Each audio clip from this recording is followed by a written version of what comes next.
Boa tarde, trabalhadores e trabalhadoras. Segunda-feira, 21 de setembro, início da primavera. Eu sei que não parece muito por causa desse tempo terrível, desse vento e desse frio, mas a gente sempre tem que ter fé. Amanhã deve estar mais ameno e começar a melhorar para que nós realmente possamos nos sentir na primavera, que é uma das melhores estações, deliciosas. Hoje a nossa live está com conteúdo para lá de especial. Nós vamos abrir aqui com a Assembleia da Volvo, que aconteceu hoje às 6 horas da manhã, onde os trabalhadores aprovaram lá presencialmente a proposta que foi apresentada pelo sindicato, a proposta que foi concluída, né, nesses últimos 30 dias, e agora eles estão votando no aplicativo do SMC, porque ela precisa ser votada para que tenha todos os detalhamentos administrativos de comprovação que é exigido nesses casos. Então, além da aprovação presencial, eles também precisam de votar e ter mais de 80% de aprovação também entre os trabalhadores representados pela proposta. Tá? E, mais uma vez, nosso colega André, não tem frio, não tem chuva para ele. Ele estava lá logo cedo, cobrindo a Assembleia, e fez aqui umas passagens bem bacanas para nós. Tá? Na sequência, nós teremos aqui uma especial com o Marcos Santos, que é assessor parlamentar do DIAP, falando sobre um tema super importante para todos nós no chão de fábrica, que é exatamente sobre a falta dos peritos, das pessoas que querem entrar com o processo de seguro-desemprego, de seguro-saúde, e também de pessoas que já estão no processo que não conseguem ir para frente por falta de perícia. Então, é bacana porque ele detalha o assunto e mostra opções de como podemos lutar para que isso melhore, porque são milhares de trabalhadores que estão nessa condição nesse momento.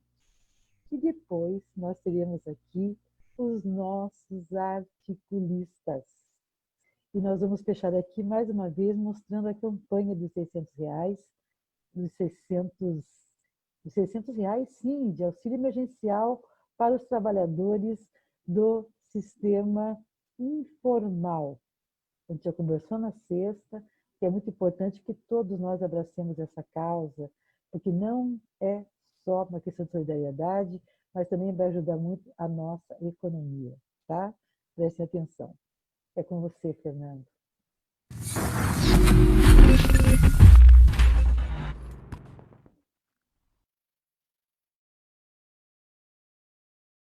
Vamos dar início aqui à nossa live SMC, dando conta dos resultados da Assembleia que aconteceu hoje de manhã, nesse frio geladíssimo, mas ninguém está nem aí para o frio, pessoal. Os trabalhadores querem saber da proposta e o sindicato pediu apresentar a proposta.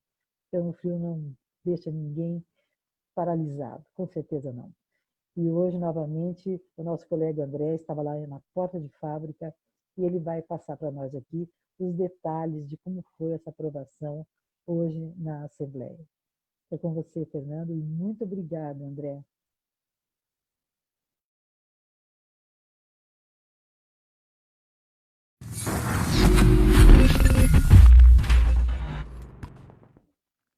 Olá, trabalhadora, olá, trabalhador.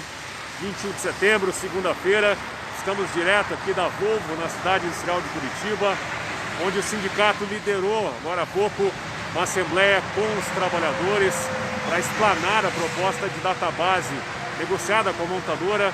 Proposta essa para 2 anos, que engloba, entre outros itens, o reajuste salarial, piso, grade salarial, vale mercado, manutenção das demais das cláusulas sociais, né? Itens negociados durante várias rodadas de negociação com a montadora. Na semana passada foi construída a proposta, ela foi divulgada pelas mídias do sindicato para todos os trabalhadores da Volvo, e hoje de manhã, nessa segunda-feira, dia 21 de setembro, o sindicato apresentou essa proposta, ou seja, explanou essa proposta dos trabalhadores, tirou as dúvidas e colocou em votação a autorização para iniciar a votação online. Isso mesmo, a votação online. Então essa votação que inicia, já vai inicia pelo link votasmc.com.br/Volvo. Os trabalhadores têm até às 18 horas para fazer o seu voto pelo votasmc.com.br/Volvo, a votação da proposta de database. E mais informações sobre essa proposta você confere nas mídias do sindicato. Aqui no YouTube, youtube.com/metaltvsmc, no cinec.com.br e no facebook.com/metalúrgicos de Curitiba. Então é isso aí. Dia de votação de proposta de database dos trabalhadores da Volvo. Ok? Até a próxima!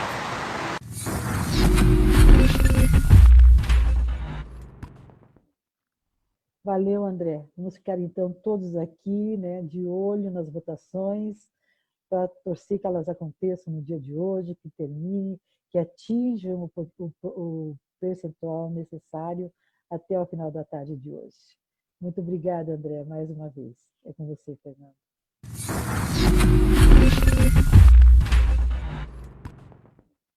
Agora, gente, nós estamos vivendo uma situação bem complicada no Brasil para as pessoas que têm acidentes de trabalho, assim como outro tipo de situação que o impeça de ir trabalhar e que ele precisa de auxílio do INSS.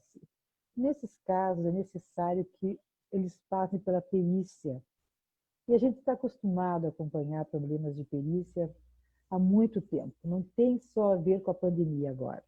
Mas a pandemia agora tem sido utilizada assim como eu não quero falar a palavra álibi porque ela é tão forte, né? Porque também tem que respeitar aqui esses trabalhadores, mas a verdade é que há um impasse. Há um impasse entre os governos e os peritos das agências. Mais de 600 agentes no Brasil já retornaram ao trabalho, com exceção de São Paulo, só que não tem perito em nenhuma agência. Segundo os peritos, não há um local adequado dentro do protocolo de saúde sanitária determinado para esse momento de pandemia. Então, o que nós sugerimos aqui? É que haja uma ação efetiva. E esse conteúdo está mostrando qual é essa sugestão. São milhares de trabalhadores, gente, que estão passando por problema de saúde. Imagine, se coloque na situação. É o medo do vírus, enfrentando já um problema de saúde bastante grave e sem recursos. Porque sem o perito assinar e determinar, esse recurso não é liberado. Tá? Essa especial ela é bem importante, nos atinge a todos no chão de fábrica e é bom a gente ver como é que essa situação está. Tá certo? É com você, Fernando.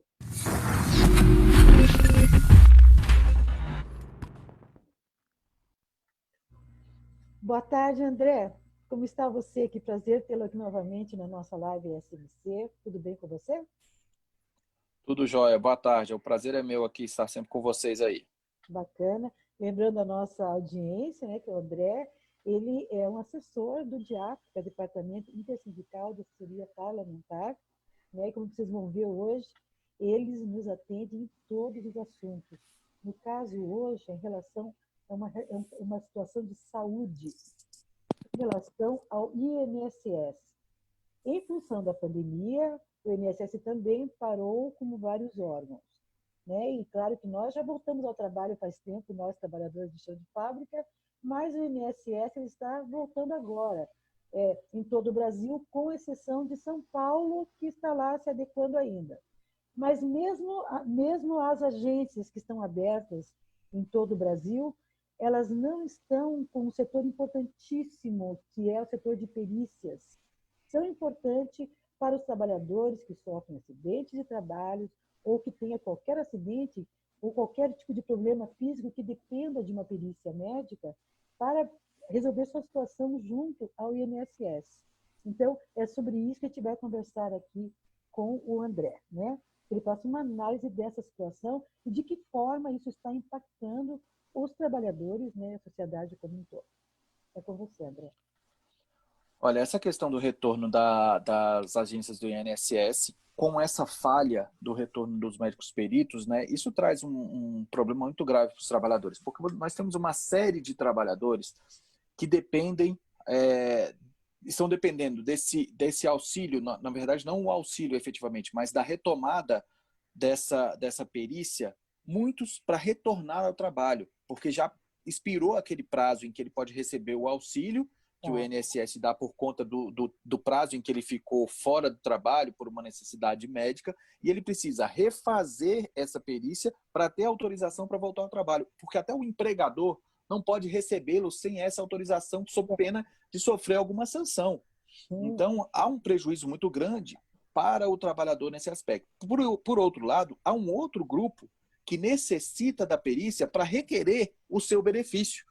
Tudo bem que o governo abriu uma exceção para que eles possam, por exemplo, com um atestado médico, por conta da própria pandemia e do fechamento das agências, eles podem requerer com um atestado médico o seu benefício no limite de um salário mínimo no prazo máximo de até 60 dias. Só que nós sabemos que aí está durando, já vem para mais de 6 meses. Então, há um prejuízo muito grande para os trabalhadores que necessitam desse serviço. Agora, nós temos que ponderar. Há também uma questão dos médicos peritos de mostrarem que não há o nível de segurança e higiene dentro das agências. Isso é uma reivindicação que os médicos peritos têm feito. E, por outro lado, o governo diz que isso tem sido tem atendido essa reivindicação. Diz que as agências, né, estão preparadas para retomar as suas atividades com toda a necessidade, com toda a segurança necessária e a higiene para evitar contágio, para evitar contaminação. Bom, esse é um aspecto que a gente tem que avaliar. Esse momento é um momento atípico.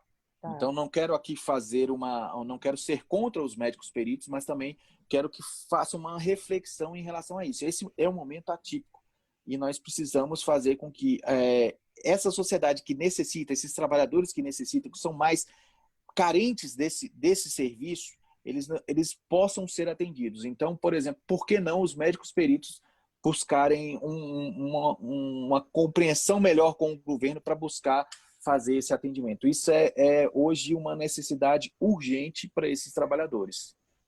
Sim, e como os médicos peritos, eles também têm o sindicato deles, né, que é a Associação dos Médicos Peritos, que age como papel sindical, ou seja, era importante que essa associação ela assumisse nesse momento esse papel de fazer esse intercâmbio, né? Vamos falar assim, entre o governo e entre os profissionais. Porque, assim, não podemos daqui fazer um julgamento, porque também esses peritos são trabalhadores, e, claro, nós não estamos dentro das agências vendo se realmente o governo atendeu ou não o pedido dos profissionais que são os peritos. Mas, nesse momento de dificuldade extrema pela qual a sociedade está passando, é um momento que, até por solidariedade, né, tinha que deixar de lado Exatamente. Não questões técnicas, por favor, não falo aqui em questões técnicas de segurança da vida, mas se tiver mais alguma coisa nesse viés aí, algo que, né, às vezes uma questão de desentendimento político ou algo assim, nesse momento de necessidade extrema dos trabalhadores, era importante que a associação fizesse esse papel de aproximação, de fazer um papel de ir às agências e ver realmente como é que estão, né? E daí eles poderiam ir chamar os jornais e mostrar como é que estão para a sociedade ver, e isso seria uma pressão maior. A gente vai deixar essa mensagem aqui da associação. Exatamente. Né? Exatamente. Concordo com você, até para que o trabalhador também tenha segurança do atendimento que ele vai receber lá, né? Porque o trabalhador também, alguns podem estar até com receio de procurar uma agência de INSS e poder ser contaminado com o coronavírus. Sim. Então, até para que os médicos peritos cumpram essa função social de também alertar a sociedade, alertar os trabalhadores de falar, olha, tá tudo ok, nós estamos aqui atendendo com segurança, com a higiene necessária para evitar contágio. Distanciamento, enfim, os agendamentos de forma um pouco mais espaçadas para que não tenha tanta aglomeração, enfim, buscar também trazer essa segurança para o trabalhador. Eu acho que cabe para também os médicos peritos essa informação para a sociedade. E não que eles tenham uma obrigação dessa informação, mas que talvez passar essa segurança para a sociedade, para atrair também os olhares, para ver que eles não estão buscando também, só num sistema corporativo, a sua proteção. Eles também estão visando a proteção dos trabalhadores como um todo. Então é importante ressaltar isso. E essa participação que você citou, da associação ou do sindicato dos médicos peritos nesse processo de informação para a sociedade também, eu acho que seria essencial para que pudesse trazer a segurança para a sociedade e a segurança para os trabalhadores médicos e trabalhadores que vão procurar as agências do INSS. Sim, até porque, né, André, é histórico no Brasil, nós que trabalhamos com o movimento sindical, nós conhecemos desde os anos 80 a dificuldade em relação às perícias, a dificuldade em relação a doença do trabalho. Isso não está acontecendo agora na pandemia, está só se aprofundando mais. Né? Exatamente. Isso já é crônico, infelizmente, porque o trabalhador que ele mais precisa, ele vai lá, ele trabalha na empresa, ele dá seus anos de saúde, né, e trabalho, e quando ele se machuca na empresa, há uma dificuldade imensa de CACs, da própria empresa reconhecer, depois do próprio INSS, nunca foi fácil. E agora... Pode falar. Segundo o próprio INSS, né, segundo dados do próprio INSS, 755 mil solicitações de perícias presenciais já para auxílio definitivo foram nesse período. Então, você tem uma pendência de 7.755 perícias agendadas. Aí você tem também um número aí que gira em torno de mais de 300 mil solicitações que estão pendentes. Então, ou seja, são números alarmantes, são números assustadores do ponto de vista de ver a dependência desse grupo para ter esse atendimento, para dar prosseguimento ao seu auxílio, para dar prosseguimento, às vezes, como eu falei, ao retorno ao trabalho. Então, é necessário buscar esse entendimento com o governo e com os médicos peritos, seja através da sua entidade sindical, da sua associação, enfim, mas que eles possam buscar esse entendimento e voltar a esse atendimento para buscar solucionar esse problema para esses trabalhadores. Com certeza. André, super bacana a sua participação, como sempre, aqui na Live SMC. Esse assunto tão importante que impacta, como você falou aí, milhares de trabalhadores, gente, e são famílias que estão precisando desse momento tão difícil, porque todos estamos atravessando. Então, vamos tocar essa mensagem aqui para ver se a gente consegue tocar as pessoas, né?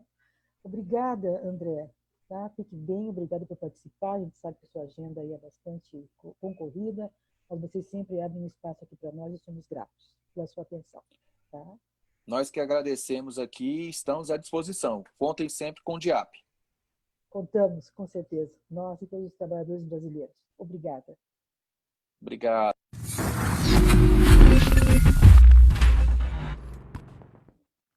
E agora, os nossos articulistas. O time está quase completo e a pauta está bem bacana. Não dá para perder. Bem diversificado. Assuntos que interessam a todos nós, tá? É com você, Fernando.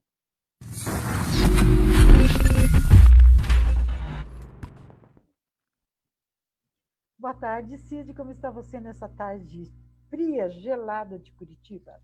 Isto. Tô bem, tô bem. Aqui chimarrão quente que esquenta. Chimarrãozinho. Chimarrãozinho. Um chocolatinho quente também aí, começo da tarde. Com certeza. Querido, vamos falar do auxílio emergencial, né? Estamos em plena campanha no movimento sindical para que possamos mobilizar os deputados da Câmara para começar, né? Rodrigo Maia, o presidente, a apreciar a medida 1000. Ela precisa ser apreciada, senão ela vai caducar em dezembro, quando já acabou a validade dela mesmo, e o povo brasileiro acabou recebendo a metade do que recebia, 600 para 300.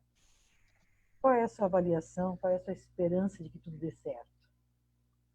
Olha, Gilce, o auxílio emergencial está se revelando, né, como uma das grandes achados aí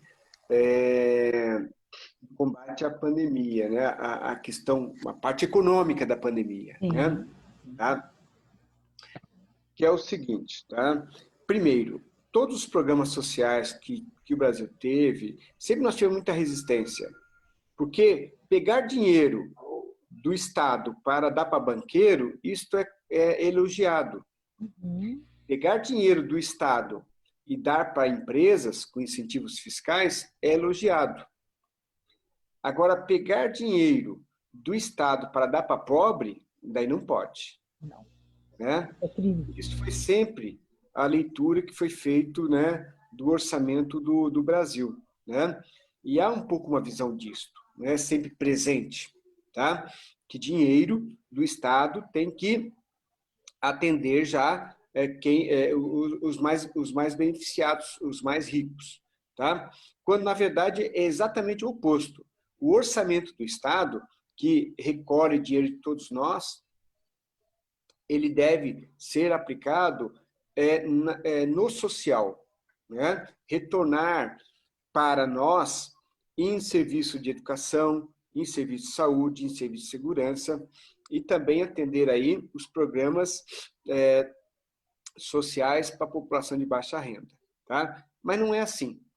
E com a questão da pandemia, veio então o auxílio emergencial de R$600, que não era a prioridade do governo, né? Nós temos sempre lembrado isso para todos os nossos ouvintes. Né? Agora, é importante lembrar sempre isso, o governo não queria isso, nós empurramos, e agora nós queremos manter o auxílio como um dado permanente, um valor permanente de auxílio. Até porque é o seguinte, não há proposta do governo para o Brasil sair dessa enrascada, que foi a recessão, né, vinda aí com a pandemia. Né? A recessão foi muito forte e nós já estamos pensando agora, olha, o mês de setembro está fechando. Então, a gente começa a pensar, todas as pessoas que trabalham com orçamento, que trabalham com planejamento, já começa a pensar em 2021. E o que a gente está observando? Se não tiver o auxílio emergencial, que coloca por mês 40 bilhões de reais na economia, e agora com os R$300 vai cair para 20 bilhões, mas o ano que vem, se não permanecer o auxílio, não terá esses recursos para atender a população, o orçamento das pessoas, e também incentivar a economia. Né? Como o governo Bolsonaro não tem projeto para o país, né? A gente não está percebendo exatamente qual que vai ser o motor da economia a partir de 2021. Então, é necessário, né, manter o que está dando certo, que é o auxílio emergencial, o empréstimo para as empresas, né, para você ter um crescimento da economia. Daí a grande questão é, mas como que vai pagar isso? Bom, vai pagar isso, primeiro, porque quando coloca o dinheiro aí, as pessoas consomem e geram mais tributos. Então, por exemplo, a pesquisa Datafolha indicou que 53% do valor do auxílio emergencial vai para comprar alimentos, 25% para pagar contas, 16% para despesas de casa, 1% para comprar remédios e 4% restante aí é outras despesas. Então, ou seja, tirando lá os 25% que as pessoas usam para pagar conta, mas que, na verdade, ela paga a conta para voltar ao mercado novamente, consumidor, tá? Então é o seguinte, todo o recurso vai para consumo praticamente, tá?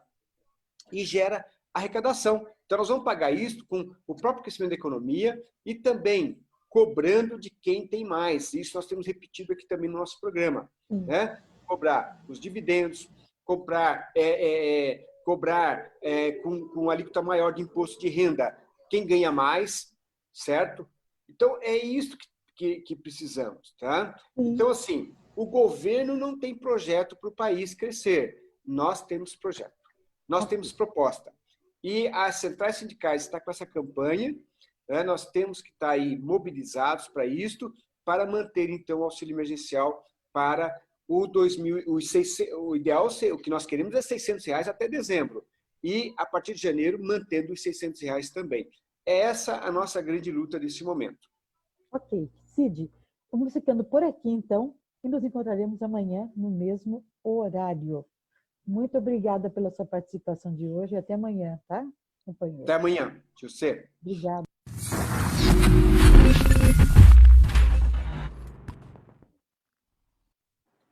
Boa tarde, doutor Pedro. Como está? Tudo bem? Nessa tarde Boa gelada, aqui tarde. em Curitiba, né? Tá Pois frio. é. Boa tarde, Gilce. Tudo bem? Você Graças, como vai? eu vou bem, graças a Deus. Que bom. Então, doutor, vamos abordar aqui um tema que saiu na Folha hoje. É sobre as verbas para fiscalizações trabalhistas, que ela cai, segundo, né, os dados aqui da Folha, ela cai pela metade no governo Bolsonaro, né, o que não nos chama a atenção.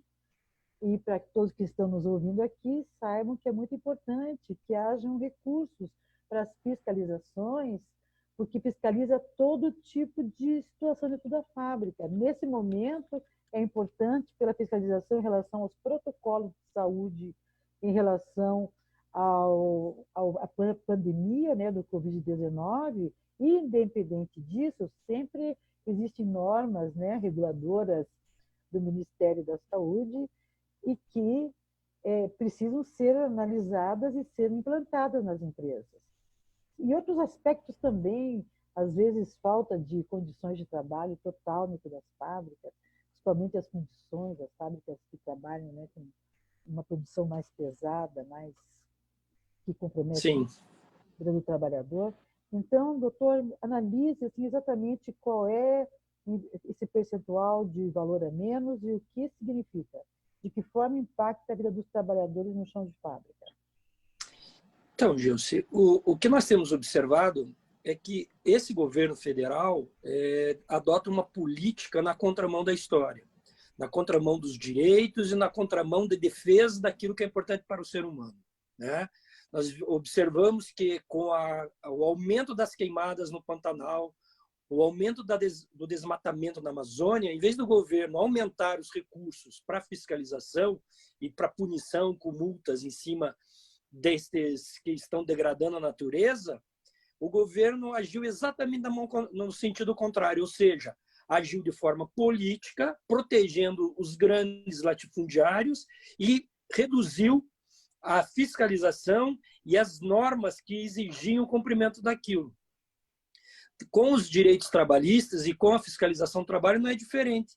Após a reforma trabalhista de 2017, que foi feito, foi uma das consequências do golpe em cima da presidente Dilma, pelo então vice-presidente Michel Temer, que aprovou essa lei reacionária, essa lei absurda que acabou com o direito dos trabalhadores, grande parte deles.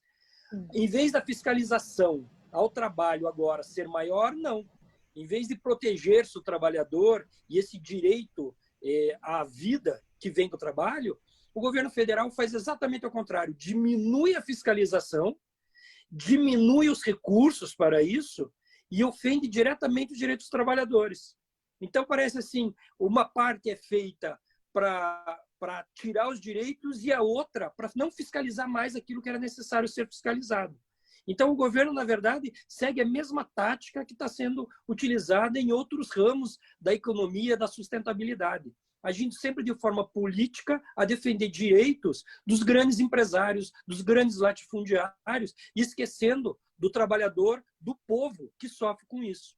Então, essa redução é exatamente a tática que já era usada anteriormente. Em vez de agora existir uma maior fiscalização, um maior valor para que se fiscalize, para que se autue as empresas que agem de forma incorreta, não. Ele retira para que isso continue existindo e cada vez o povo fique mais oprimido e mais dependente dos recursos federais. Entende? É a tática lá dos tristes e negros tempos de 1964, né? Em que você mantinha o povo ignorante, burro e sem dinheiro para você poder fazer o que quiser com o povo. É essa tática que está sendo utilizada, infelizmente. Com certeza. Né? Então é isso. O panorama é exatamente esse, Gilson. Infelizmente. Infelizmente é isso. Certo. Doutor, podemos abordar aqui mais um tema que eu achei bastante interessante, porque a gente tem aqui todo um projeto aqui no sindicato de enfrentamento à violência contra a mulher, e a gente acompanha aqui que... Só um pouquinho. Meu celular caiu no chão aqui e saiu fora do lugar aqui. Ó. Mulher ganha auxílio acidente por agressão do ex na volta ao trabalho. isso aqui é novo para mim, é bem bacana, que se torne Sim, assim uma constante. Podia falar para nós sobre essa notícia? sim. Assim, Gilce, o que foi feito? Ela estava retornando ao trabalho lá em Santa Catarina, em Joinville, Sim. e quando ela estava próxima à casa, no caminho do trabalho para casa, ela foi agredida, ou sofreu, foi alvejada por balas disparadas pelo ex, Ah, que causou-lhe diversas sequelas. Ela entrou com uma ação pedindo para que fosse reconhecido o auxílio acidente pelo INSS, não necessariamente por estar retornando do trabalho e pedir isso como um acidente de trabalho, mas que fosse reconhecido o direito a um auxílio acidente vitalício pelo INSS porque ocorreu o feminicídio, a tentativa de feminicídio e o ato contra a vida da mulher. A quarta vara da Fazenda Pública de Joinville entendeu dessa forma e concedeu o direito ao recebimento do benefício pelo INSS. Né? E agora, próximo ao Outubro Rosa, vem em ótima hora para a gente discutir isso. Né? A gente tem que, nesse momento, discutir muito com a pandemia, as famílias mais em casa, o número de violência contra a mulher, o número de sim, feminicídio aumentar. aumentou muito. E a Sim. gente precisa, nesse momento, discutir muito essa questão. É conscientizar a família, a parte masculina da família, conscientizar a sociedade, conscientizar o governo de que é necessário o isolamento social e, portanto, temos que dar mais formas para que a mulher possa se defender e que a mulher possa se proteger da agressão que ocorre no aspecto domiciliar. Então, essa tem que ser uma bandeira mais forte ainda para esse ano, Com para que a certeza. gente não permita mais que isso venha a acontecer. Né? Então, o que a justiça fez foi apenas tentar remediar um pouco o sofrimento dessa mulher que foi agredida de forma absurda e sem qualquer Covarde. noção por esse ex-namorado. Né? É covarde, é uma coisa absurda que foi feita e a gente precisa sempre repugnar da forma mais veemente possível para evitar que isso volte a acontecer. Então, a justiça apenas fez justiça Que bom. naquilo que era necessário e que sirva de exemplo, né? Que cada vez sejam mais pesadas as punições sobre esses agressores, Gilson. Com certeza. Querido doutor, muito obrigada. Nosso tempo já expirou, já faz tempo, mas essas mensagens são tão importantes, esses conteúdos são super importantes. Nos Que é encontraremos isso. amanhã, no mesmo horário, doutor. Até lá. Nos Fiquem... encontramos, Gilson. Muito obrigado pela oportunidade. Fiquem todos com Deus e vamos em frente, né? Amém.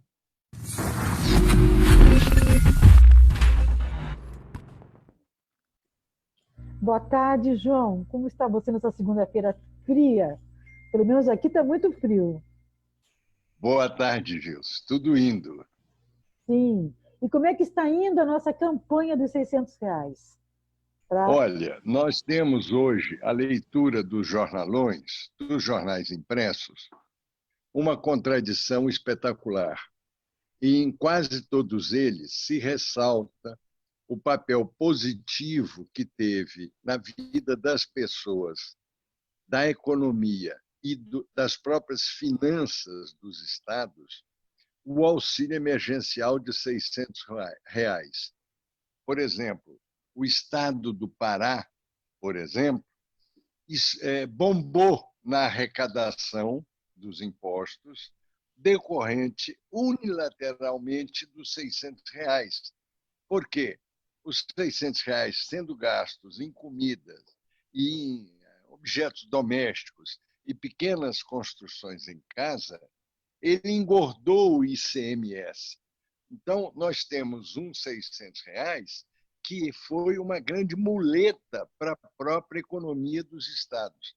Além disso, os R$ 600 seguraram a queda do PIB. Foram um elemento que segurou a queda do PIB.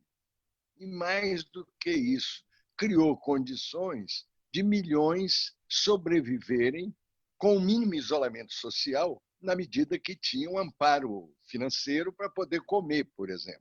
Portanto, a ideia do movimento sindical, a campanha do movimento sindical de auxílio emergencial até dezembro de R$ 600.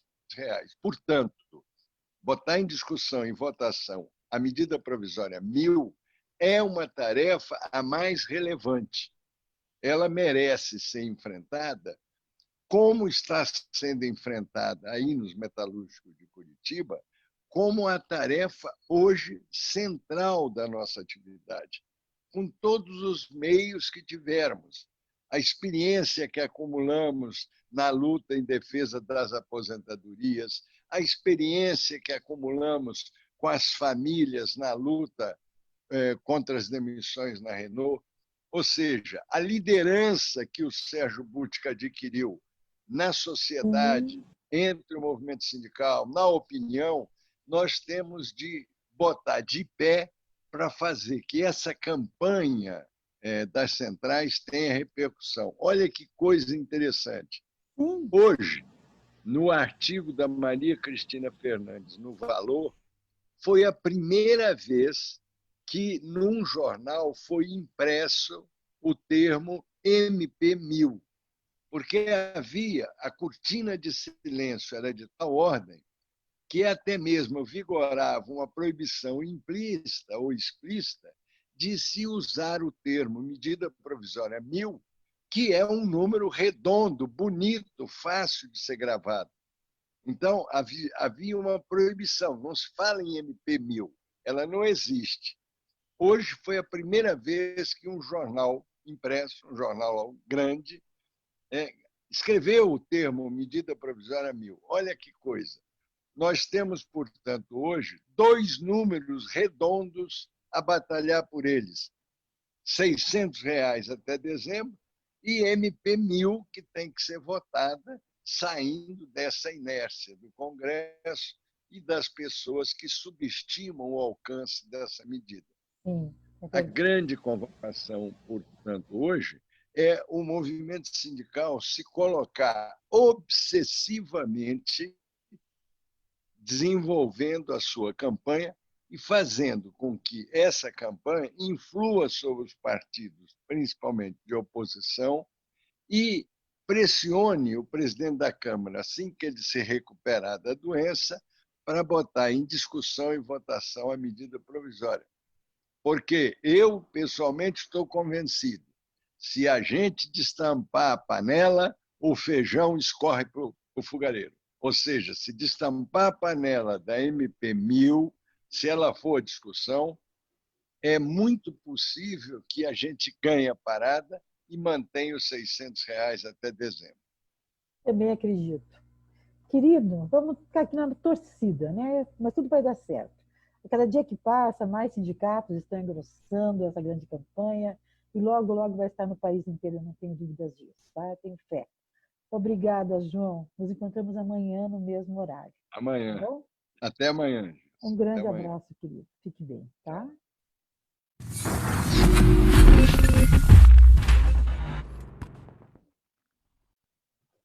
Vamos novamente aqui dar mais um toque em vocês sobre a campanha do hashtag Vota600, que é a campanha dos R$ 600 emergenciais, que nesse momento está na Câmara dos Deputados com o valor de R$ 300. Precisa entrar em votação, sim, ser analisado para que suba para R$ 600. E todo o conteúdo sobre esta campanha está aqui dentro do nosso próximo bloco. Não dá para perder. É com você, Fernando.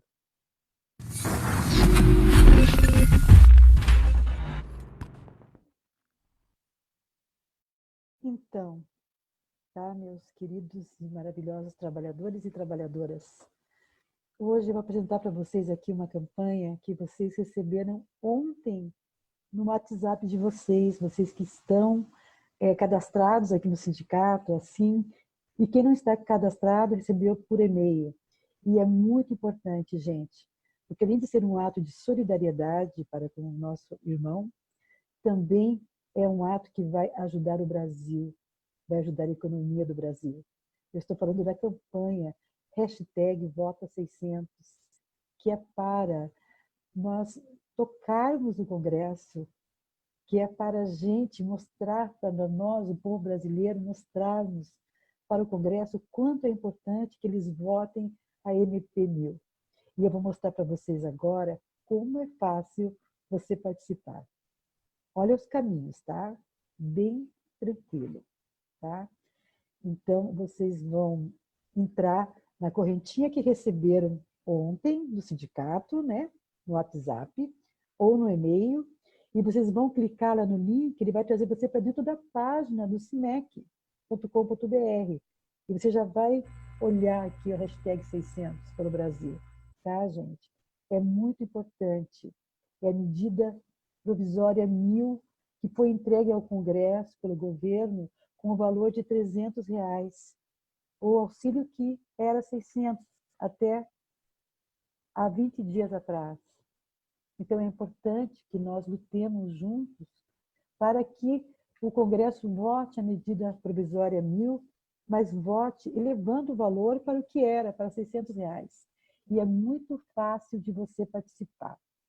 É importante vocês saberem que essa é uma ação nacional de todas as centrais. E também a Força Sindical, que é a central ao qual o nosso sindicato é filiado, ela faz parte dessa campanha. E nós também fazemos, e você também faz.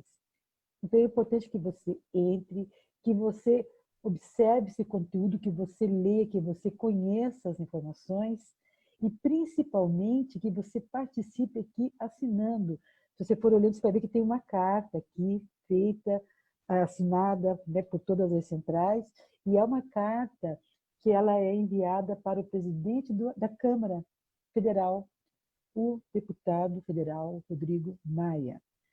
Agora, olha como é importante, vocês precisam entrar aqui, ó, tá? E vocês vão ver para onde é que vocês vão. Ó.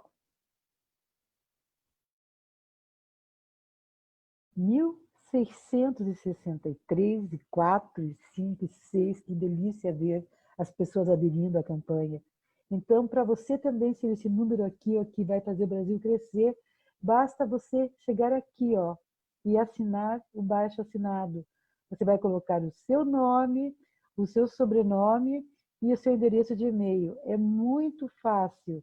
E daí você vai só clicar aqui, ó, e com essa ação simples, você vai estar ajudando as pessoas que dependem, né, que está faltando na mesa deles esse auxílio emergencial de R$600, que são as pessoas que não têm uma carteira assinada, são os informais, né?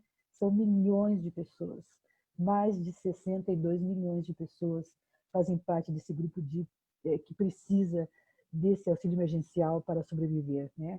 Eles e seus familiares. Então, nós contamos mais uma vez com a nossa base metalúrgica, que nós sabemos o quanto é solidária. A gente precisa estar ajudando o seu irmão, você ainda vai fazer o Brasil ir para frente. Olha que slogan, gente. É bom para o povo, bom para a economia, é bom para o Brasil.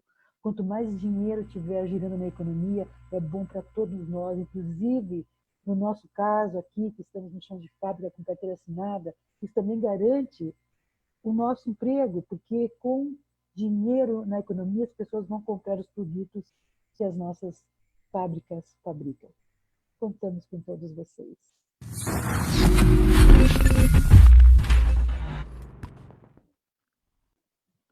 Nós temos um vídeo novo sobre atendimento aqui do sindicato, dos nossos serviços. Gostaríamos muito que vocês apreciassem, com muita calma e muita atenção, tá? É sobre o atendimento aqui no sindicato, que vocês sempre têm uma dúvida e estão perguntando aqui para a gente, tá? Então, nós temos aqui um vídeo bem bacana, bem completo, que eu gostaria muito que vocês acompanhassem com muita atenção, tá bom? Solta ele aí, é com você, Fernando.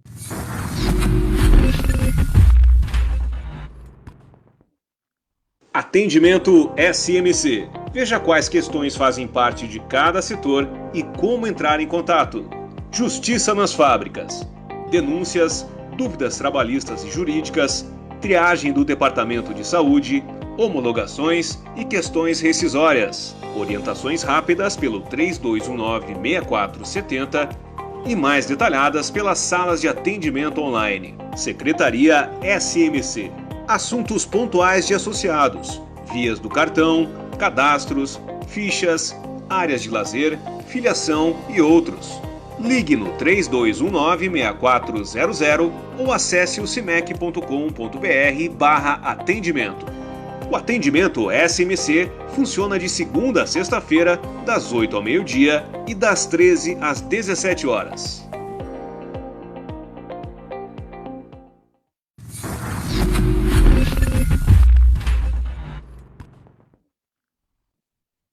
Chegamos ao final de mais uma live SMC. Esperamos que todos tenham aproveitado os conteúdos de hoje e nos encontraremos amanhã no mesmo horário. É com você, Fernando.